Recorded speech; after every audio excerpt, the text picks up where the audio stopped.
All right, strap in, everyone. Today we are taking a deep dive into something you specifically requested: corruption in China. Oh, a fascinating topic. Is it fascinating? But before we go full-on Great Wall, we need to understand what corruption is. Yes. What's the beast look like before we track it, you know? Exactly. We need to establish a framework. Right. Because, corruption can mean a lot of things. It does. So how do we define it? Well, that is where Yun's work comes in. Oh, yeah, the author of China's Gilded Age. Precisely. And she developed something called the Unbundled Corruption Index. The UCI. Now, I know there are other corruption indices out there, like Transparency International's, for example. Right. So what makes this one, the UCI, special? Why is it the compass for our deep dive? Most indices will give you one score. Like a country gets a C+ in corruption. Yeah, like a grade. Helpful, but pretty basic. Exactly. The UCI is different. It breaks corruption down into 4 types. Oh, okay. And that's where it gets really interesting. Okay, I am intrigued. What are those 4 types? So we can think about it like this. All right. You've got your petty theft. Petty theft. Yeah, your everyday low-level corruption. Like, imagine a bureaucrat taking some cash. Just pocketing some money? Yeah, money meant for office supplies, that kind of thing. Oh, okay. And, Ang's research actually used survey data. Really? Yeah, from people who actually experienced corruption. Oh, wow. And some people reported, for example, officials demanding, a few extra bucks to process paperwork quickly. So annoying. Yes. But not exactly, going to bring down the government. No, not regime toppling. Okay, so that's petty theft. What's next? Next, we have grand theft. Grand theft. Yeah. Now we are talking big leagues. Oh, well. High-ranking officials siphoning off millions from public projects. Oh, wow. The kind of stuff that makes headlines. Yeah, I see. So that's 2. 2 down, 2 to go. What else we got? Next up is speed money. Speed money. Think of this as the grease. The grease? Yeah, the grease that keeps the rusty wheels of bureaucracy turning. Ah, okay. You need a permit. You need a document processed faster. Yeah. Maybe a little gift can smooth the way. A little incentive. Exactly. Interesting. Okay, that's 3. What's the last one? This is the most intriguing one. It's called access money. Access money. And this is where things get a little complex. Okay. Think about it like this. Yeah. You have companies making huge donations to political campaigns. Right, like big companies donating to politicians. Exactly. But they are not doing it out of the goodness of their hearts. Not just like being good citizens. No. They're doing it to gain access. Access to what? Access to policymakers, maybe to influence legislation. So it's more than a bribe. Yes. It's about shaping the whole system. Exactly. And this is where Ang's research really shines, because the UCI doesn't just tell you about corruption.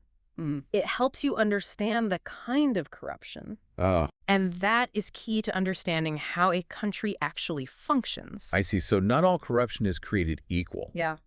It's not just how much, but the why and the how. Exactly. It's like knowing someone has a fever is one thing, but figuring out if it's a cold or something way more serious, that's what matters. That's a great analogy. Right. And that's what we are going to do in this deep dive. Yeah. Use the UCI to really understand the nuances of corruption. Go beyond the rankings. Exactly. Okay, so now we've got our corruption decoder ring, the UCI. Right. 4 types, each with its own flavor of dysfunction. Yes. Before we apply this to China, I'm curious.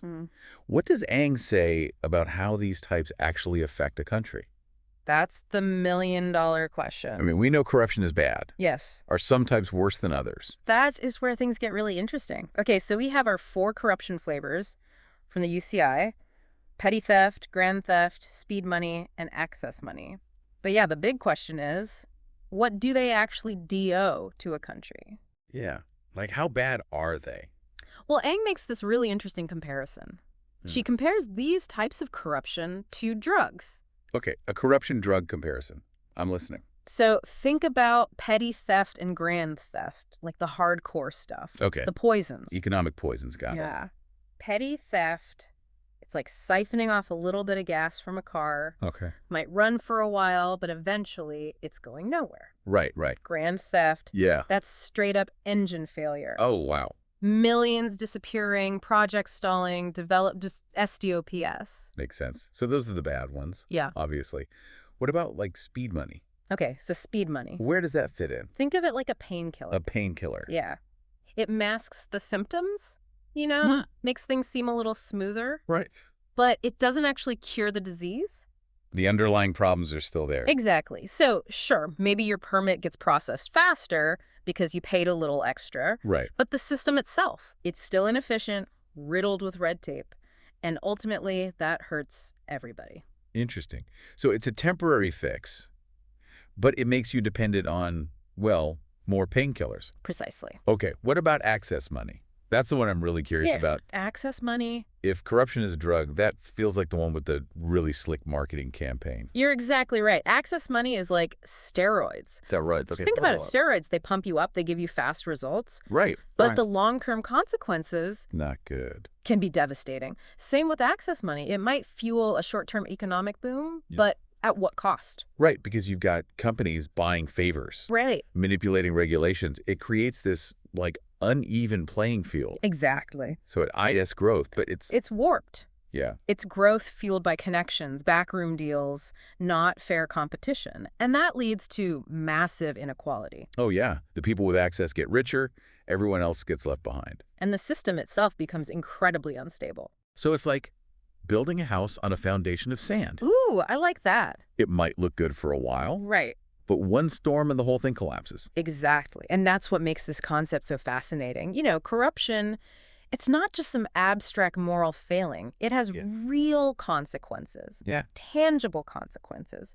And the type of corruption, Yep. it matters immensely. This is making me rethink how I think about corruption. It's like I've been looking at a blurry picture this whole time. Yeah. And now the UCI is like bringing it all into focus. And that's why this framework is so powerful, because it helps us understand not just that corruption exists, but how it manifests, how it impacts societies, and then ultimately how we might be able to address it. Okay, mind blown.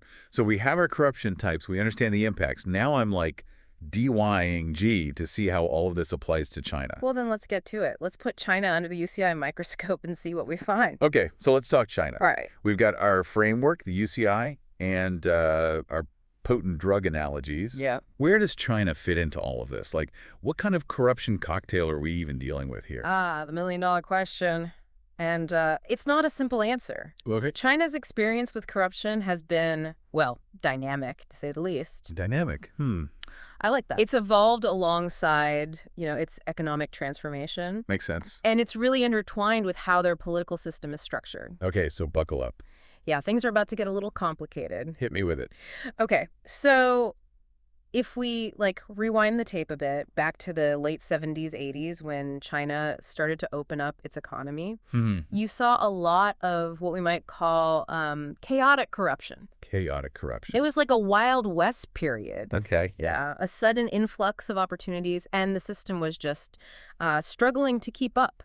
So a lot of petty theft, grand theft officials taking advantage of the chaos. Exactly. Think of it like a system running on outdated software. Okay. Loopholes everywhere and plenty of people willing to, exploit them. Right. But then, as China's economic reforms started to gain momentum, the government, they realized that this rampant corruption, it was actually hindering growth. So they realized the poison was starting to damage the system. Precisely. And so they responded with a series of administrative reforms. Okay, like what? Things like standardized budgets, stricter procurement rules, a centralized treasury system, trying to patch up the software, make it harder to just, siphon off funds without anybody noticing. So they were trying to control the petty theft, grand theft, the more obvious kinds of corruption. Yeah. Did it work? To some extent, yes. Those types of corruption, they did decline. Okay. But at the same time, a new challenge emerged. A new challenge. And this one was more subtle, more insidious, and arguably even more impactful. Oh, no. What was it? As China's economy boomed, so did the opportunities for access money. Access money. Oh, right. The steroids. Exactly. The steroids, the kind that fuels that rapid growth. Yeah. But with those hidden costs. Yeah. So as China cracked down on one type of corruption, this other, more complex type, it took root. So it's like they were playing whack-a-mole with corruption. Yeah, kind of. Okay, so it wasn't just individual greed anymore. Right. It was a system Right. where access, influence, that became the real currency of power. Exactly.